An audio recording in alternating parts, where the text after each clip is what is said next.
Bienvenidos a nuestro podcast Neurociencia y Gestión Humana, el podcast del Departamento de Neuropsicología y la coordinación del área industrial del Departamento de Psicología de la Universidad del Valle de Guatemala. El objetivo de este espacio es conocer algunos temas vinculados con la gestión humana y la neurociencia, su aplicación y la forma en que puede ayudar a estudiantes y a otros profesionales. Soy la doctora Claudia García de la Cadena y está con nosotros el magíster Raúl Dacaret, director del programa de Business and Management School de la Universidad del Valle de Guatemala. Así que muchas gracias al maestro Raúl por estar con nosotros en este podcast.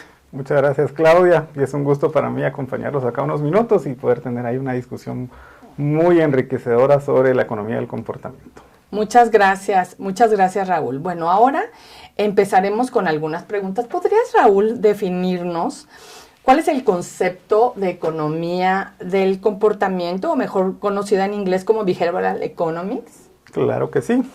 Bueno, primero hay que hablar de la definición. La economía del comportamiento o economía conductual es un campo multidisciplinario que integra elementos de psicología, de economía y de neurociencia. Para entender mejor cómo nosotros, las personas, los seres humanos, tomamos decisiones. Hay una diferencia grande con la economía clásica. La economía clásica de economía asume que los individuos son agentes racionales o lo que se conoce como homo economicus, y que ellos siempre buscan, o sea que nosotros siempre buscamos maximizar la utilidad. La economía del comportamiento más bien explora cómo las decisiones humanas están influenciadas, entre otras cosas, por sesgos cognitivos, las emociones y el contexto social donde se desenvuelven las personas. Este enfoque ha transformado de manera en la que entendemos los mercados, el comportamiento del consumidor y la formulación de políticas públicas. Gracias, Raúl. Y la verdad es un tema súper interesante, sobre todo pensando que resurge, bueno, con la entrega del premio Nobel en el 2017, ¿verdad?, de cómo este grupo de psicólogos israelitas describen todos los sesgos y todos los componentes que están vinculados a un tema que para nosotros en neurociencia es muy importante, que tiene que ver con las funciones ejecutivas, ¿no? Cómo tomamos decisiones a partir de lo que sabemos, pero también de nuestro contexto, y cómo este contexto tiene que ver con dónde vivimos, qué tipo de familia tenemos, hablando de economía, qué tipo de familia tenemos, quiénes invierten, quiénes no invierten. Y la gente dice que muchas veces que los temas de dinero es un tema que no tiene nada que ver con el cerebro, pero en realidad tiene mucho que ver con el cerebro. Oye, Raúl, ¿y por qué no me cuentas o por qué no nos cuentas cuáles serían las principales críticas en este concepto de Behavioral Economics y la economía clásica? ¿Por qué no nos hablas un poquito al público sobre este tema? Claro. Bueno, primero la teoría neoclásica dominó gran parte del siglo XIX y el siglo XX. Se basa en el concepto de homo economicus, como mencioné hace un momento. Este modelo postula que los individuos son agentes racionales y que siempre toman las decisiones de manera lógica y consistente, siempre buscando maximizar su utilidad personal. Según este enfoque, los consumidores y productores tienen acceso completo a la información. Este es un requisito importante, el acceso a la información. Y que siempre pueden calcular perfectamente las probabilidades de los diferentes resultados y toman sus decisiones optimizando el bienestar personal. Este marco se construye sobre la base de tres supuestos. La racionalidad completa, eso significa que los individuos pueden procesar toda la información sin errores y que toman las decisiones para maximizar su utilidad. Luego las preferencias estables, que es lo que dice es que las preferencias del consumidor son consistentes y no cambian de manera arbitraria. Y por último, la autosuficiencia, que las decisiones se toman de manera independiente sin influencias externas. Sin embargo, la principal crítica es que los seres humanos no se comportan como homo economicus. Los estudios realizados por los psicólogos Daniel Kahneman y Amos Tversky en la década de los 70s y 80s revelaron que las decisiones humanas más bien están plagadas por estos sesgos cognitivos y desviaciones sistemáticas de la racionalidad. Este trabajo dio lugar a una visión más realista de cómo los seres humanos tomamos decisiones. y a este concepto le llamaron Homo sapiens, ya no Homo económico, sino Homo sapiens. Y los principios básicos del Homo sapiens nos dicen que procesamos información de manera imperfecta, cometemos errores. Segundo, somos influenciables. Y tercero, tenemos preferencias inestables. Este cambio de paradigma permitió una comprensión más profunda de cómo las personas realmente se comportan en situaciones económicas, y esto llevó a la fundación de la economía del comportamiento como un campo académico distinto.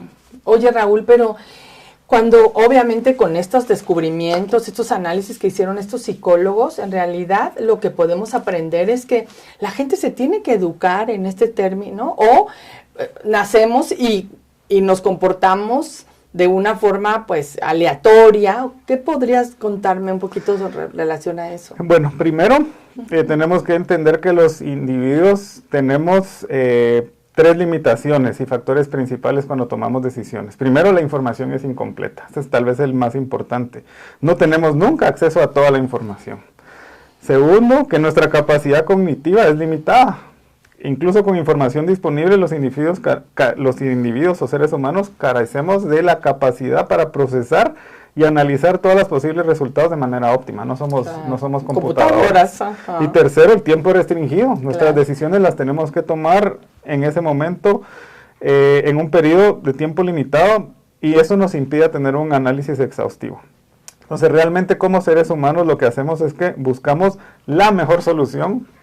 Esto se llama la maximización de utilidad, pero más bien buscamos soluciones que sean suficientemente buenas o satisfactorias. O sea, es imposible siempre encontrar la mejor solución, más bien buscamos lo que es suficientemente bueno o satisfactorio.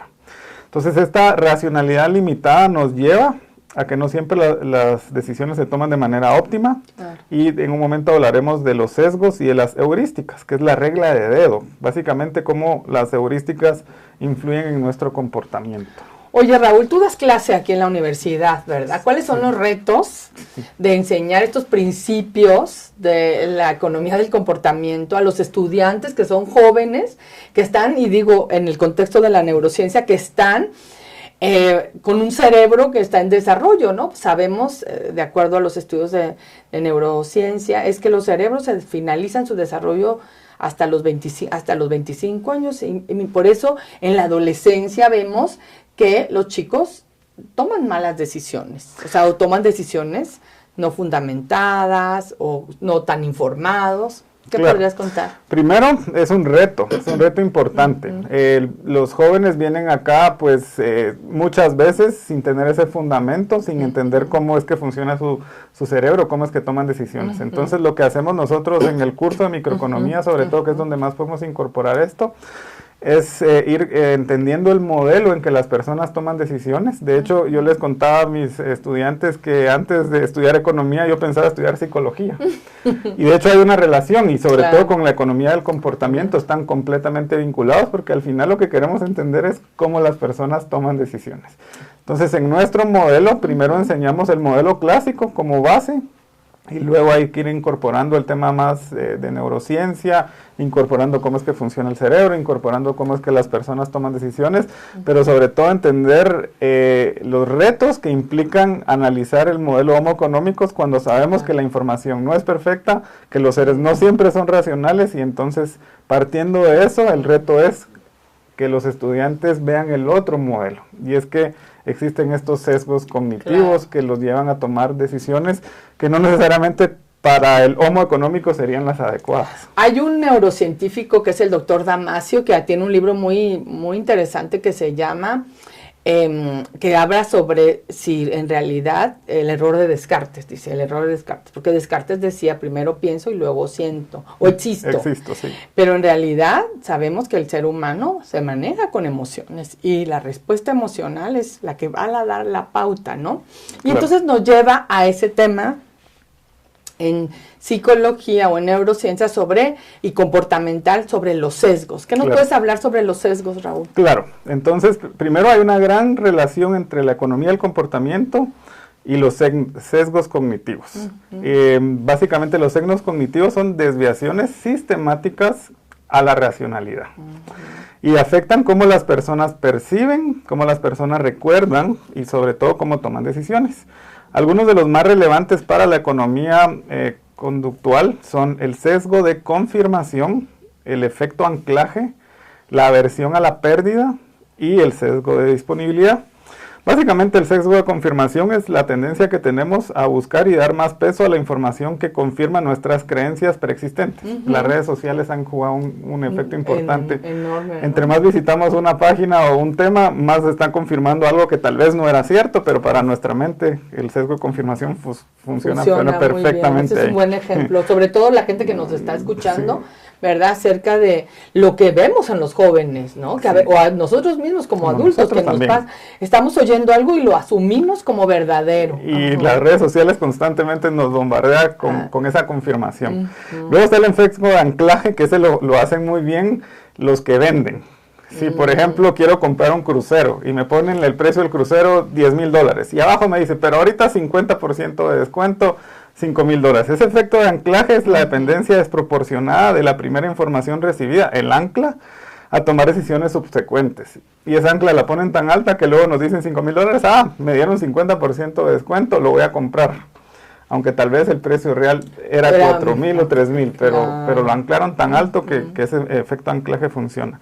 Luego la aversión a la pérdida. Las personas tienden a preferir evitar pérdidas antes de adquirir ganancias equivalentes. Lo que lleva al comportamientos como el rechazo a vender acciones cuando están perdiendo. Entonces empezamos a ver que tenemos un activo que está bajando mucho de precio, pero preferimos no venderla porque tenemos esa aversión a la pérdida. Y por último el sesgo de disponibilidad, que es la evaluación de probabilidad de eventos basándose en la factibilidad con que se recuerdan ejemplos recientes. Entonces, si algo pasó recientemente, automáticamente, aunque sea poco probable, yo asumo que eso es lo que va a ocurrir, aunque estadísticamente eso tal vez no sea lo más esperado. Ese se llama el sesgo de disponibilidad. Y estos sesgos afectan no solo a los consumidores individuales, sino a los mercados y a las políticas públicas, o sea, a los gobiernos también. El sesgo de confirmación puede llevarse a decisiones de inversión subóptimas y la aversión a pérdida puede influir en la resistencia al cambio en organizaciones. Claro. Por ejemplo, a tener que cambiar de proveedor, a tener que despedir a alguien. Todo sesgo de aversión a la pérdida puede evitar que tome esas decisiones. Claro. La verdad es que es un tema muy interesante, Raúl, pero ya vamos a finalizar este capítulo. Te agradezco estar con nosotros y también a la gente que nos escucha. Un tema interesantísimo porque se habló sobre el bienestar, la racionalidad, todos los sesgos cognitivos que están vinculados con la toma de decisiones, ¿no? Y es muy importante también entender que desde la neurociencia, el recuerdo, o sea, las experiencias previas que están almacenadas, nuestra percepción del entorno y la toma de decisiones está muy vinculado. Así que les agradezco a todos, gracias a Raúl por acompañarnos en este podcast Neurociencia y Gestión Humana. El tema de nuestro próximo episodio es qué es el liderazgo y cómo la neurociencia ha contribuido para entender a los líderes. Muchas gracias, pueden encontrarnos en nuestra página de Facebook o en Instagram, Neuropsicología VG. Hasta pronto. Gracias, Raúl. Gracias, hasta pronto.